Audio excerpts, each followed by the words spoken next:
আরজিকর কাণ্ডে তোলপাড় রাজ্য তথা দেশ। এরই মাঝে সোমবার পদত্যাগ করলেন আরজিকর মেডিকেল কলেজের অধ্যক্ষ সন্দীপ ঘোষ।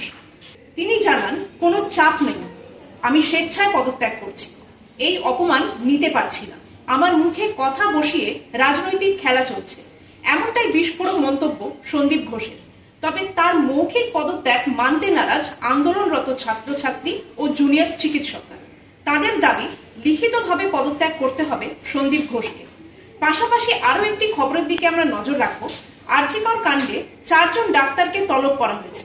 ঘটনার দিন নাইট ডিউটিতে থাকা 4 জন চিকিৎসককে তলব করল লালবাজার।